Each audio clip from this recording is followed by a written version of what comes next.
Saludos amigos y hermanos en la fe, una vez más con ustedes para nuestras reflexiones y resumen de nuestra escuela sabática. Una nueva lección, un nuevo trimestre que vamos a compartir con ustedes y esperamos que sea de bendición para todos quienes nos acompañan y participan junto a nosotros.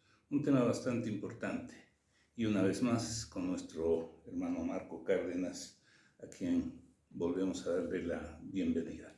Saludos apreciados hermanos, queridos amigos.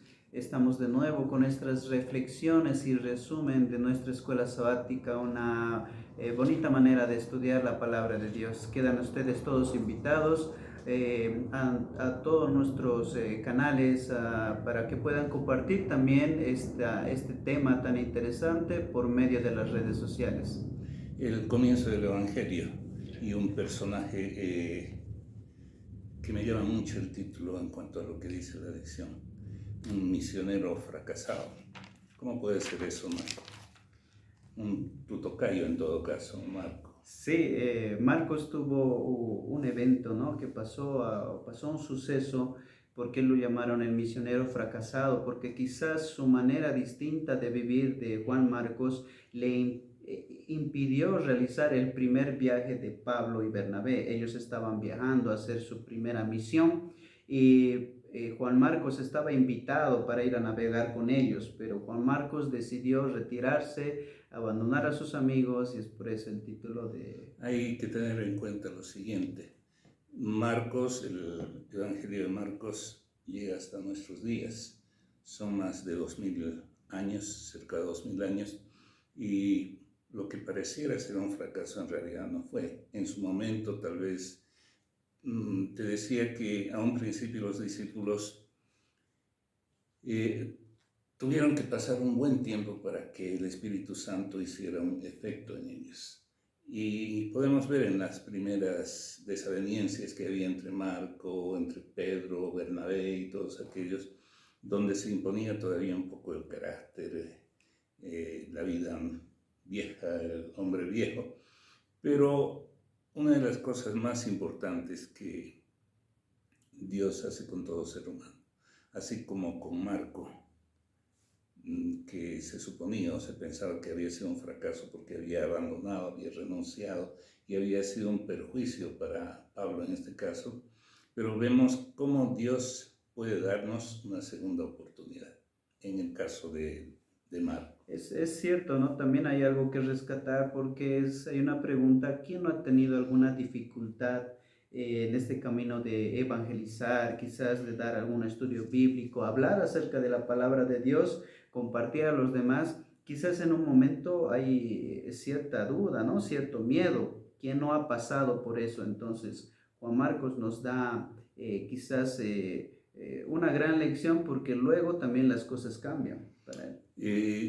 Obviamente que una de las cosas que para cualquier ser humano creyente, y eso se da mucho en nuestra iglesia o en cualquier iglesia, que toda persona que ha llegado al conocimiento del Evangelio, al conocimiento de la verdad, hace un compromiso delante de Dios para compartir ese conocimiento y esa experiencia a otras personas para poder ganar nuevos discípulos.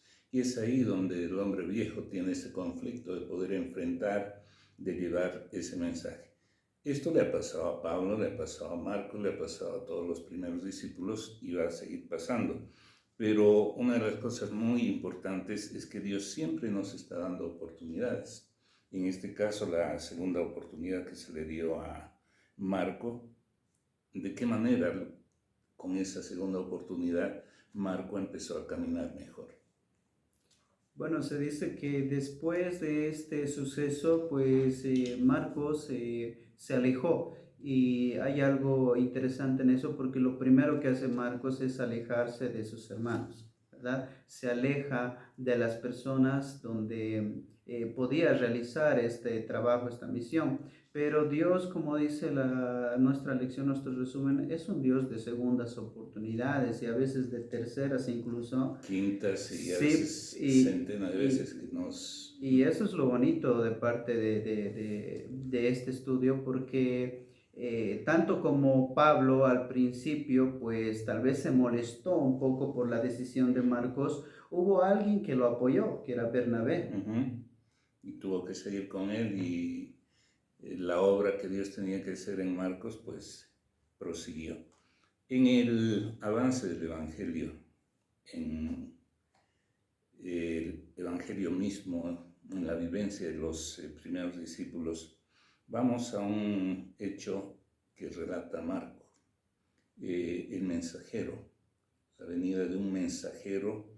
Y una de las cosas muy importantes a tomar en cuenta en el Evangelio de Marcos es el propósito que tenía, la proyección de mostrar a Jesús como el Mesías, como el ungido.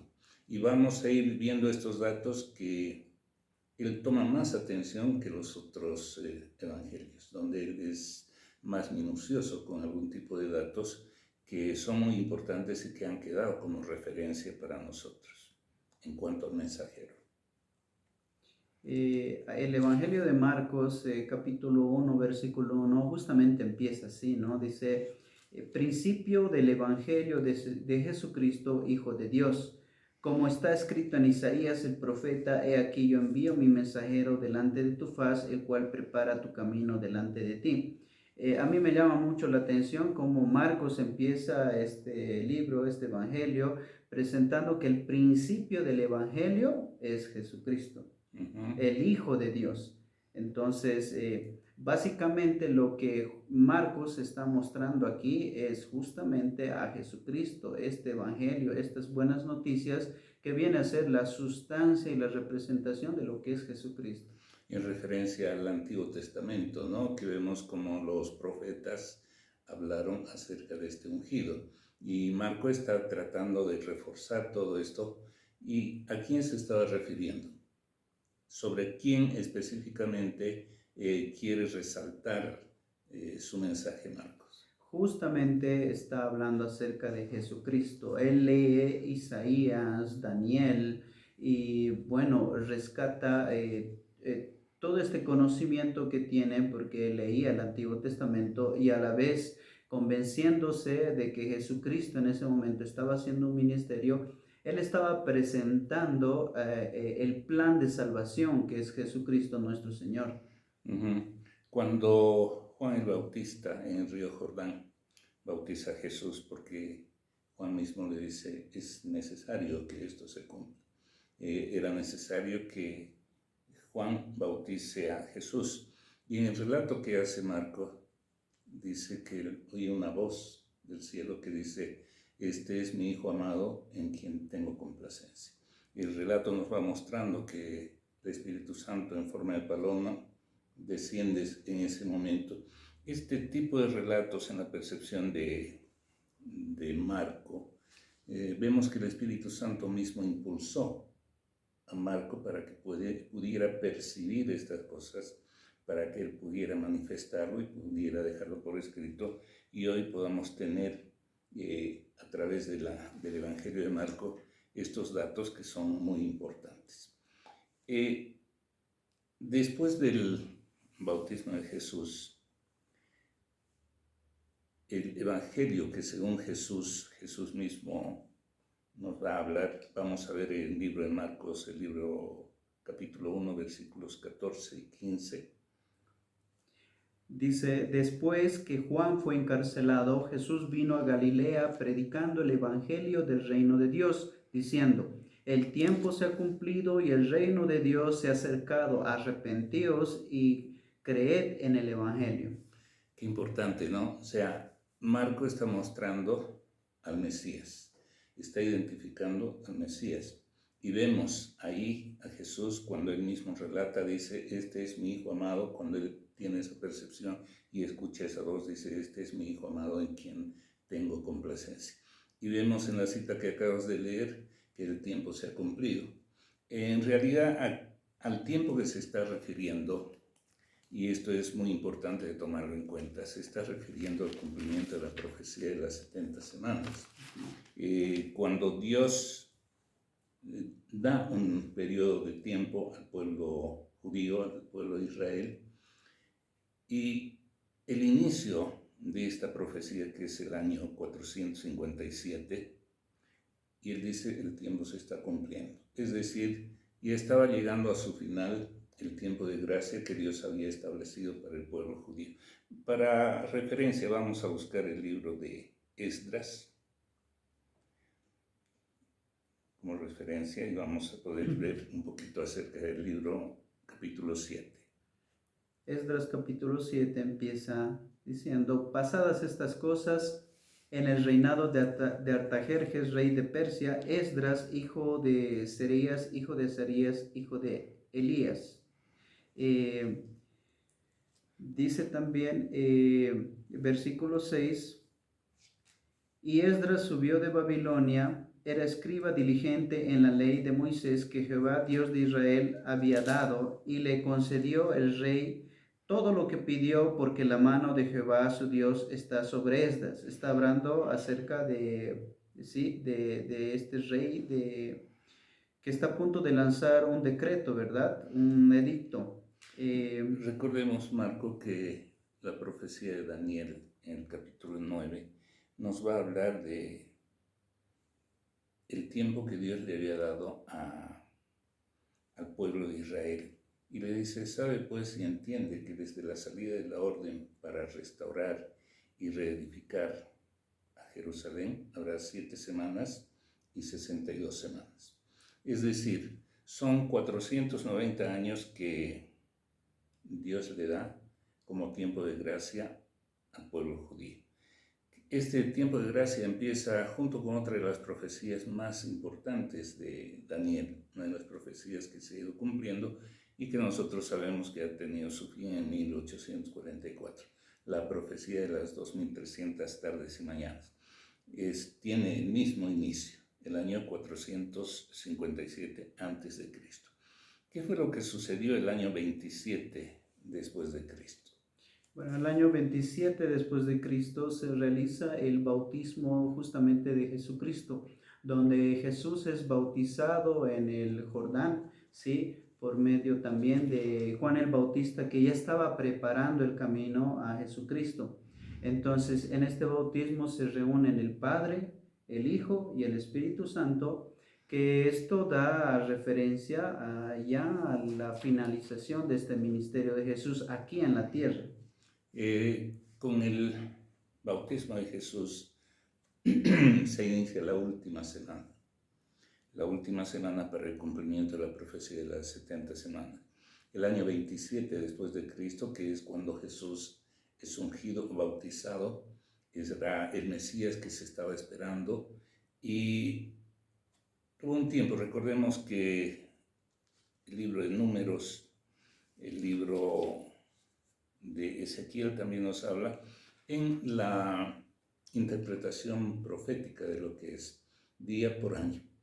Entonces, cuando estamos hablando de 70 semanas, que son 490, se está hablando de los años que ha pasado. Del año 457 al año 27 de Cristo, solamente faltaban 7 años, unas semanas o 7 días, para el cumplimiento de esa profecía. El año 27 Jesús es bautizado y a la mitad de la semana dice que sería quitada la vida del Mesías. Entonces, el año 31 es cuando Jesús es crucificado.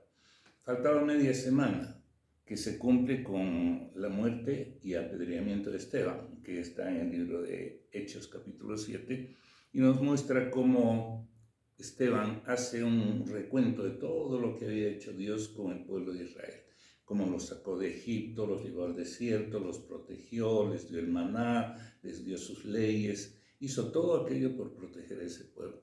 Pero ese pueblo fue rebelde, mató a los profetas y se rebeló contra Dios. Entonces, el tiempo para el pueblo judío como institución se acaba o termina en el cumplimiento de la profecía de las 70 semanas. Ese cumplimiento es el año 34 después de Cristo. El año 34 después de Cristo se acaba el tiempo de gracia para el pueblo judío como institución. Y a partir de ahí empieza el periodo para los gentiles. Es decir, a partir de eso ya no es un pueblo institucional, sino es un pueblo espiritual, el que Dios va a manejar en este tiempo hasta el día de hoy y pues a partir de eso sale el verdadero pueblo de Dios. La pregunta sería, ¿está desechado el pueblo judío? No, porque ahora mismo un judío que reconoce a Jesucristo, pues tiene la salvación de parte de Dios por medio del Hijo de Dios que es Jesucristo. Lo que pasa es que en el año 34 después de Cristo el evangelio se expande a todo el mundo. No era específica, en ese tiempo era específicamente, ¿no?, para los judíos en ese entonces. Desde ese año se empieza a expandir a todo el mundo y esto es una invitación exactamente a todo ser humano que pueda aceptar este ministerio de Jesucristo mientras haya tiempo de gracia. Recordemos que ya en tiempos de Jesús muchos de los líderes del Sanedrín empezaron a apoyar esta causa. Muchos fueron renunciando a su fe en el judaísmo y fueron volviéndose cristianos, y a través de toda la historia el pueblo de Dios ha ido creciendo. Entre los mensajes que tiene el libro de Marco, una de las cosas que dice es que el tiempo se ha cumplido. Muy importante de tomar en cuenta entre el mensaje que nos muestra el libro de Marco en su inicio. Otro de los mensajes que dice que el reino de Dios está cerca, ¿no? El reino de Dios está cerca. Y el otro punto es arrepiéntanse y crean, ¿verdad? Este es el mensaje que tiene que ver con esta categoría de la profecía del tiempo, el pacto de la promesa y un llamado al discipulado. Es decir, todo esto vamos a ver concentrado en el libro de Marco. Damos un salto al tiempo del fin, Marco. Ahí es cuando vamos a ver el libro de Daniel 7, cuando nos está hablando la hora del juicio ha llegado. Y ahí, a partir de eso, vamos a ver el mensaje del Evangelio eterno y el mensaje de glorificar a Dios. Esto estaba previsto ya en tiempo de Marco. Justamente es por eso que dice, habla acerca de la hora del juicio, porque esto ya estaba profetizado, ¿verdad? Muchas personas estaban esperando el Mesías, quizás muchas personas estaban esperando un Salvador terrenal, alguien que tenía un poder político, económico, social, pero tal vez en ese entonces no se daban cuenta que la salvación era en todo, es una salvación integral. Entonces, al venir Jesús y al proclamar que estas cosas se estaban cumpliendo, se estaba cumpliendo el plan de salvación por medio de Jesucristo. Así que este evangelio significa esas buenas noticias de parte de Dios para la salvación del ser humano. El amor de Dios es tan grande por la humanidad que ha tenido que entregar a su Hijo para que todo aquel que en Él crea no se pierda, mas tenga vida eterna. El propósito de Jesús, del Mesías, era la salvación de la humanidad. El pueblo de Israel no entendió, crucificaron a Jesús, rechazaron, y hasta el día de hoy el pueblo de Israel está esperando un Mesías, está esperando su Mesías.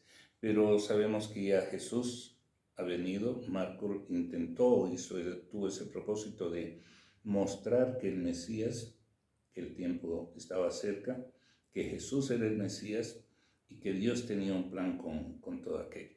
Cuando estamos ya en este tiempo que nosotros conocemos como el tiempo del fin, cuando han llegado ya nuestros días, el mensaje del Evangelio, que son las buenas noticias, tiene que proclamarse a toda nación, tribu, lengua y pueblo. Es decir, ese mensaje que fue proclamado en tiempos de los discípulos no ha variado, no ha modificado. ¿Podrá Dios darnos, o quiere dar al mundo oportunidad de arrepentimiento? Justamente el mensaje del primer ángel de Apocalipsis dice, ¿no? El evangelio eterno al mundo en los últimos días en preparación para la segunda venida. Si vemos ya que Jesucristo vino hace 2024 años, porque 2024 años se cuenta desde el nacimiento de Jesucristo. Sabemos que Jesucristo ha tenido un bautismo, a Jesucristo, pues Él ha pagado con su propia vida en la crucifixión, Él ha resucitado.